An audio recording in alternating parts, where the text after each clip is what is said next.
ಸ್ನೇಹಿತರೆ ನಮಸ್ಕಾರ. ನಾನು ನಿಮ್ಮ ಸಂಚಾರಿ ಸತೀಶ್ ಮಾತಾಡ್ತಾ ಇರೋಂಥದ್ದು. ಇವತ್ತಿನ ವಿಡಿಯೋಗೆ ಎಲ್ಲರಿಗೂ ಕೂಡ ಸ್ವಾಗತ.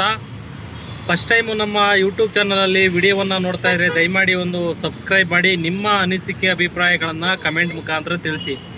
ಸ್ನೇಹಿತರೆ ನೋಡಿ, ಈಗ ಎಲ್ಲ ಕಡೆ ಮಳೆಗಾಲ ಶುರುವಾಗಿದೆ. ಮಳೆಗಾಲ ಶುರುವಾದ ಹಿನ್ನೆಲೆಯಲ್ಲಿ ಎಲ್ಲ ಕಡೆ ಬೆಂಗಳೂರು ನಗರದಲ್ಲಿ ಎಕ್ಸ್ಪೆಷಲಿ ಜಾಸ್ತಿ ಎಲ್ಲೆಲ್ಲಿ ನೀರು ನಿಲ್ಲಬೇಕು, ಅಂಡರ್ಪಾಸು ಮತ್ತೊಂದು, ಚರಂಡಿ ಮತ್ತೊಂದು ಎಲ್ಲ ಕಡೆ ನಿಂತ್ಕೋತವೆ. ಮತ್ತು ಚೇಂಬರ್ಗಳು ಕೂಡ ಎಲ್ಲಿ ಬೇಕಲ್ಲಿ ಓಪನ್ ಆಗ್ತವೆ, ಗೊತ್ತಾಗೋದೇ ಇಲ್ಲ ಮಳೆ ನೀರು ಎಲ್ಲಿ ಹೋಗ್ತಾ ಇದೆ, ಎಲ್ಲಿ ನಿಂತ್ಕೊಂಡಿದೆ ಅಂತಾರೆ. ಆ ರೀತಿಯಾಗಿ ಸಮಸ್ಯೆ ಆಗಿದೆ. ಹಾಗೆ ಮರಗಳು ಮತ್ತೊಂದು ಲೈಟ್ ಕಂಬಗಳು ಎಲ್ಲೆಲ್ಲಿ ಉರುಳೋಗ್ತವೆ ಅನ್ನೋದು ಕೂಡ ಗೊತ್ತಾಗ್ತಾ ಇಲ್ಲ. ದಯಮಾಡಿ ಬೆಂಗಳೂರಿನಲ್ಲಿ ವಾಹನ ಚಾಲನೆ ಮಾಡುವಂತಹ ವಾಹನ ಸವಾರರು ಹಾಗೂ ಇಡೀ ರಾಜ್ಯದಲ್ಲಿ ಎಲ್ಲೇ ಆಗಲಿ ಮಳೆ ಒಂದು ಟೈಮ್ನಲ್ಲಿ ನೀವು ಮರದ ತಳಗಡೆ ಮತ್ತು ಈ ಲೈಟ್ ಕಂಬ ತಳಗಡೆ ಮತ್ತೊಂದು ಕಡೆ, ಆಮೇಲೆ ಮಳೆ ಬರಬೇಕಾದ್ರೆ ಗಾಡಿಗಳನ್ನು ಓಡ್ಸೋಕೆ ಹೋಗಬೇಡಿ.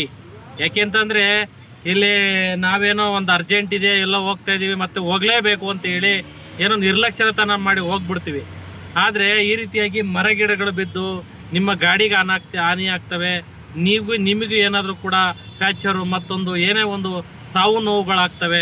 ದಯಮಾಡಿ ವಾಹನ ಸವಾರರು ಯಾರೇ ಆಗಲಿ, ಆಟೋ ಆಗಲಿ, ಬೈಕ್ ಆಗಲಿ, ಕಾರ್ ಆಗಲಿ, ಮತ್ತೊಬ್ಬರಾಗಲಿ, ಒಂದು ಸೇಫ್ಟಿಯನ್ನು ಈ ಮಳೆಗಾಲದಲ್ಲಿ ವಹಿಸ್ತಕ್ಕಂಥ ಕೆಲಸವನ್ನು ಮಾಡಿ. ಇಲ್ಲ ಅಂತಂದರೆ ಈ ರೀತಿಗಳು ಆಗ್ತವೆ. ನೋಡಿ, ಇದು ಮರ ಎಷ್ಟೊಂದು ದೊಡ್ಡ ಮರ ಬಿದ್ದು ಯಾವ ಥರ ರೋಡೇ ಜಾಮ್ ಮಾಡಿಬಿಟ್ಟಿದ್ದಾರೆ. ಅಲ್ಲಿ ಸುಮಾರು ಬೆಂಗಳೂರು ನಗರದಲ್ಲಿ ಹಲವಾರು ಏರಿಯಾದಲ್ಲಿ ಸುಮಾರು ಮರಗಿಡಗಳು ಬಿದ್ದು ಈ ರೀತಿಯಾಗಿ ಹಾನಿಯಾಗಿರೋ ಸನ್ನಿವೇಶಗಳನ್ನು ನಾವು ಮಾಧ್ಯಮಗಳಲ್ಲಿ ನೋಡ್ತಾ ಇದ್ವಿ. ಏನು ನಿನ್ನೆ ಬೋರಿಂಗ್ ಹಾಸ್ಪಿಟ್ಲ್ ಶಿವಾಜಿನಗರ ಹತ್ರ ಏನು ಕಾಂಪೌಂಡ್ ಇದೆ, ಆ ಕಾಂಪೌಂಡಲ್ಲಿ ಏನು ವ್ಯಾಪಾರ ಮಾಡುವಂಥವ್ರು ಮತ್ತು ನಿಂತ್ಕೊಂಡಿರೋವಂಥವ್ರ ಮೇಲೆ ಏನು 7 ಜನ ಮೃತಪಟ್ಟಿದ್ದಾರೆ ಅಂತೇಳಿ ಮಾಧ್ಯಮಗಳಲ್ಲಿ ಬರ್ತಾ ಇದೆ. ಅಲ್ಲಿ ಹೋಗಿ CM ಕೂಡ ಏನು ಪರಿಶೀಲನೆ ಮಾಡಿದ್ದಾರೆ. ಏನು ಪರಿಶೀಲನೆ ಮಾಡಿ ಏನು ಪ್ರಯೋಜನ? ಮಳೆಗಾಲ ಆರಂಭ ಆಗ್ತಾಯಿದೆ. ಮುನ್ನೆಚ್ಚರಿಕೆಯಾಗಿ ಯಾವೆಲ್ಲ ರೀತಿಗಳನ್ನು ಕ್ರಮಗಳನ್ನು ವಹಿಸ್ಕೋಬೇಕು, ನಾವು ಯಾವ ರೀತಿಯಾಗಿ ಜನರನ್ನ ಹಿತವನ್ನು ಕಾಪಾಡಬೇಕು ಅನ್ನೋದು ಈ ಕಾರ್ಪೊರೇಷನ್ ಅವರಿಗೆ ಮತ್ತು ಅಧಿಕಾರಿಗಳಿಗೆ ಇವರು ಒಂದು ಮೀಟಿಂಗ್ ಕರೆದು ಮತ್ತೊಂದು ಈ ರೀತಿಯಾಗಿ ಒಂದು ಜನಕ್ಕೆ ಒಂದು ಅವೇರ್ನೆಸ್ಸನ್ನು ಮೂಡಿಸ್ತಕ್ಕಂಥ ಕೆಲಸವನ್ನು ಅವರು ಕೂಡ ಮಾಡ್ತಾ ಇಲ್ಲ. ಈ ರೀತಿಯಾಗಿ ಸಾವು ನೋವುಗಳಾದರೆ ಪರಿಹಾರ ಕೊಟ್ಟರೆ ನಿಮ್ಮ 5 ಲಕ್ಷ ಪರಿಹಾರ ತಗೊಂಡು ನಾವು ಏನು ಮಾಡಬೇಕಾಗ್ತದೆ? ಹಾಗಾಗಿ ಪ್ರತಿಯೊಬ್ಬ ವಾಹನ ಸವಾರರು ಕೂಡ ನಿಮ್ಮ ಜಾಗೃತೆಯಿಂದ ಇರಿ ಅನ್ನೋದನ್ನು ನಾನು ನಿಮ್ಮ ಮುಖಾಂತರ ಹೇಳ್ತಾ, ಹಾಗೆ ಸುಮಾರು ಕಡೆ ಏನು ಪ್ರಸನ್ನ ಟ್ರೇಟರ್ ಹತ್ರ ಏನು ನಮ್ಮ ವಿಷ್ಣುವರ್ಧನ್ ಅವರ ಒಂದು ಕಟವಟನ್ನು ಕೂಡ ಹಾಕಿದ್ರು. ಅದು ಬಹುಕಾರವಾದ ಕಟವಟು. ಅದು ಕೂಡ ಮಳೆಗಾಳಿಯಲ್ಲಿ ಬಿದ್ದಿರೋವಂಥದ್ದು. ಏನು ಒಂದು 4 ರಿಂದ 10 ಆಟೋಗಳು ಅಂತ ಅಂದರೆ ಒಂದು 4-5 ಆಟೋಗಳ ಮೇಲೆ ಬಿದ್ದಿದೆ. ಸುಮಾರು ಇನ್ನೊಂದು ಕಡೆ ಬೇರೆ ಕಡೆ ಎಲ್ಲ ಕೂಡ ಎಲ್ಲೆಲ್ಲಿ ದೊಡ್ಡ ಮಟ್ಟದಲ್ಲಿ ಬ್ಯಾನರ್ ಎಲ್ಲ ಕಟ್ಟಿದ್ರು. ಸುಮಾರು ಅವು ಬರ್ತಡೆ ಇವು ಬರ್ತಡೆ ಅಂತೇಳಿ ಎಲ್ಲ ಬ್ಯಾನರ್ಗಳು ಮತ್ತೊಂದೆಲ್ಲ ಕಿತ್ತು ಬಿದ್ದು ಏನೋ ಒಂದು ಗಾಡಿಗಳ ಅನಾಹುತ ಆಗಿರೋಂಥ ಸನ್ನಿವೇಶಗಳು ಮಾಧ್ಯಮಗಳಲ್ಲಿ ಸೋಷಿಯಲ್ ಮೀಡಿಯಾದಲ್ಲಿ ನೋಡ್ತಾನೆ ಇರ್ತೀವಿ ಸ್ನೇಹಿತರೆ.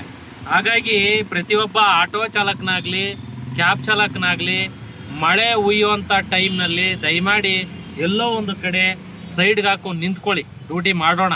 ನಾವು ಚೆನ್ನಾಗಿದ್ದರೆ ಡ್ಯೂಟಿಯನ್ನು ಮಾಡ್ಬೋದು. ನಾವು ಏನಾರು ಅರ್ಜೆಂಟು ಇವತ್ತು ದುಡಿಲೇಬೇಕು ಮತ್ತೊಂದು ಅಂತೇಳಿ ಯಾರು ಪ್ರೆಜರ್ ಹಾಕೊಂಡು ದುಡಿಯೋಕೆ ಹೋಗ್ಬಿಡಿ ಈ ಮಳೆಗಾಲದಲ್ಲಿ. ಏಕೆಂತಂದರೆ ಈ ರೀತಿಯಾಗಿ ಎಲ್ಲಿ ಅಂಡರ್ಪಾಸಲ್ಲಿ ನೀರು ನಿಂತಿರುತ್ತೋ, ಎಲ್ಲಿ ಚೇಂಬರ್ ತಕ್ಕೊಂಡಿರುತ್ತೋ, ಈ ಥರ ಘಟನೆಗಳು ಒಂಥರ ಊಹಿಸೋಕ್ಕೂ ಆಗ್ತಾಯಿಲ್ಲ. ಸುಮಾರು ಇನ್ನೇ ಸ್ಟಾರ್ಟ್ ಆಗಿದೆ. ಎಷ್ಟು ಸಾವು ನೋವುಗಳಾಗ್ತಾವೋ ಮುಂದೇನೂ ಗೊತ್ತಾಗ್ತಾ ಇಲ್ಲ. ಆ ರೀತಿಯಾಗಿ ಆಗೋಗ್ಬಿಡ್ತವೆ. ಈಗ ಎಲ್ಲಿ ಜಾಸ್ತಿ ಮರ ಗಿಡಗಳಿರ್ತವೆ, ಯಾಕೆ ಅಂತಂದರೆ ಮರ ಇರೋವಂಥದ್ದು ಸರಿಯಾಗಿ ಬೇರು ಬಿಟ್ಟಿಲ್ಲ ತಳಗಡಿಕೆ. ಯಾಕೆಂತಂದರೆ ಒಂಥರ ನಿಂತ್ಕೊಂಡಿರೋ ಥರ ಇರ್ತವೆ ಬಹುತ್ಕಾರಕವಾದಂತಹ ಮರಗಳು. ಅದರಲ್ಲಿ ಬೇರೆ ಇರಲ್ಲ. ಯಾಕೆ ಬೇರೆ ಇರಲ್ಲ ಅಂತಂದರೆ ಈ ಚೇಂಬರ್ ತೆಗೆಯುವಂಥ ನೆಪದಲ್ಲಿ ಮತ್ತೊಂದು ಆ ಬೇರ್ಗಳನ್ನೆಲ್ಲ ಕೂಡ ಈ ಕಾರ್ಪೊರೇಷನ್ ಅವರು ಮತ್ತೊಬ್ಬರು ಎಲ್ಲನೂ ಕೂಡ ಕಟ್ ಮಾಡಿರ್ತಾರೆ. ಆ ಕಟ್ ಮಾಡಿದಂಥ ಹಿನ್ನೆಲೆಯಲ್ಲಿ ಮರಗಡೆಗಳು ಹೆಂಗೆ ನಿಂತ್ಕೋತವೆ, ಹೆಂಗೆ ದಷ್ಟಪುಷ್ಟವಾಗಿರೋಂಥವು ತಳಗಡಿಕೆ ಬೇರು ಕೊಟ್ಟಿರಲ್ವ ಅವ್ರು ನಿಂತ್ಕೊಳ್ಳೋದು. ಮರ ಇವರು ಮರವನ್ನು ಆ ಮೋರಿ ಬರ್ತಾಯಿದೆ, ಅದ್ರ ಪಕ್ಕದಲ್ಲೇ ಮೋರಿ ಹೋಗ್ತಾಯಿದೆ ಅಂತೇಳಿ ಅದು ಬೇರನ್ನೇ ಕಟ್ ಮಾಡಿರ್ತಾರೆ. ಹಾಗಾಗಿ ಇವತ್ತು ಮರಗಳು ಯಾಕೆ ಜಾಸ್ತಿ ಬೀಳ್ತಾ ಇದೆ, ಎಲ್ಲ ಕಡೆ ಇದಾಗ್ತಾ ಇದೆ ಅಂತ ಅಂದರೆ ಇದಕ್ಕೆ ಕಾರಣಕ್ಕೆ ಸ್ನೇಹಿತರೆ. ಹಾಗಾಗಿ ಪ್ರತಿಯೊಬ್ಬ ಎಲ್ಲ ವಾಹನ ಸವಾರರೇ, ಹಾಗೆ ಸಾರ್ವಜನಿಕರು ಎಸ್ಪೆಷಲಿ ಮಳೆ ಬರ್ತದೆ ಅಂತೇಳಿ ಹೋಗಿ ಗಿಡದ ಮರದೋ ಮತ್ತೊಂದು ಛತ್ರಿ ನಿಂತ್ಕೊಂಡಿರ್ತೀರ. ದಯಮಾಡಿ ನೀವು ಕೂಡ ನಿಂತ್ಕೊಳ್ಳೋಕೆ ಹೋಗ್ಬಿಡಿ. ಯಾಕೆ ಅಂತಂದರೆ ಬೆಂಗಳೂರಿನಲ್ಲಿರ್ತಕ್ಕಂಥ ಮರ ಗಿಡಗಳು ಸ್ಟ್ರೆಂತ್ ಆಗಿಲ್ಲ. ಈ ನಾನು ಹೇಳಿದ್ನಲ್ಲಾಗಲೇ ಮೋರಿ ಒಂದು ತೆಗೆಯೋ ಒಂದು ನಿಟ್ಟಿನಲ್ಲಿ ಇವ್ರುಗಳು ಆ ಬೇರ್ಗಳನ್ನೆಲ್ಲ ಕತ್ತರಿಸಿ ಹಾಕ್ಬಿಟ್ಟಿದ್ದಾರೆ. ಅವೇನಾರ ನಿನ್ನೆ ಜೋರಾಗಿ ಅಷ್ಟೊಂದು ಗಾಳಿ ಮಳೆ ಬರ್ತಲ್ಲ, ಆ ಗಾಳಿ ಮಳೆಗೆ ಎಷ್ಟೆಷ್ಟು ಕಡೆ ಕೊಂಬೆಗಳು ಎಲ್ಲ ಮುರಿದು ಹೋಗ್ಬಿಟ್ಟಿದೆ. ಆ ಥರ ಆಗಿಬಿಟ್ಟಿದೆ. ಸಾರ್ವಜನಿಕರೇ, ದಯಮಾಡಿ ನೀವು ಬಸ್ ಸ್ಟಾಪಲ್ಲಿ ಮತ್ತೊಂದರಲ್ಲಿ ಒಂದು ಒಳ್ಳೆ ಸೇಫ್ಟಿ ಜಾಗದಲ್ಲಿ ನಿಂತ್ಕೊಳ್ಳಿ ಅನ್ನೋದನ್ನು ಕೂಡ ಅವರಿಗೂ ಹೇಳ್ತಾ, ಹಾಗೆ ನಮ್ಮ ಚಾಲಕರಿಗೂ ಕೂಡ ಹೇಳ್ತಾ, ದಯಮಾಡಿ ನಿಮ್ಮ ಗಾಡಿಗಳನ್ನು ಮರದ ನೆರಳಲ್ಲಿ ಏನೋ ಮಳೆ ಬರ್ತಾ ಇದೆ ಮರದ ತಳಗಡೆ ನಿಲ್ಸೋಣ ಅವೆಲ್ಲ ಮಾಡೋಕ್ಕೆ ಹೋಗ್ಬಿಡಿ. ಒಂದು ಖಾಲಿ ಜಾಗದಲ್ಲಿ ನಿಂತ್ಕೊಂಬಿಡಿ, ನೆಂದರೂ ಪರವಾಗಿಲ್ಲ. ಇವತ್ತು ನಮ್ಮ ಜೀವ ಉಳಿದ್ರೆ ನಾವು ನಮ್ಮ ಮನೆಯಾಗಿರ್ತೀವಿ. ಇಲ್ಲ ಅಂತಂದರೆ ಯಾವುದೇ ಪರಿಹಾರ ಮತ್ತೊಂದು ಕೊಟ್ಟರೆ ಎಷ್ಟು ದಿವಸ ಇರುತ್ತೆ, ನಾವಿದ್ರೆ ಕೋಟ್ಯಾಂತರ ರೂಪಾಯಿ ದುಡಿತೀವಿ. ಹಾಗಾಗಿ ಈ ವಿಡಿಯೋ ಇಷ್ಟ ಆಗಿತ್ತು ಸ್ನೇಹಿತರೆ. ನಿಮ್ಮ ಅನಿಸಿಕೆ ಅಭಿಪ್ರಾಯಗಳನ್ನು ಕಮೆಂಟ್ ಮುಖಾಂತರ ತಿಳಿಸಿ ಅನ್ನೋದನ್ನು ನಮ್ಮೆಲ್ಲ ಚಾಲಕರಿಗೆ ಸಾರ್ವಜನಿಕರಿಗೆ ಹೇಳಕ್ಕೆ ಬಯಸ್ತೀನಿ ಸ್ನೇಹಿತರೆ. ನಮಸ್ಕಾರ.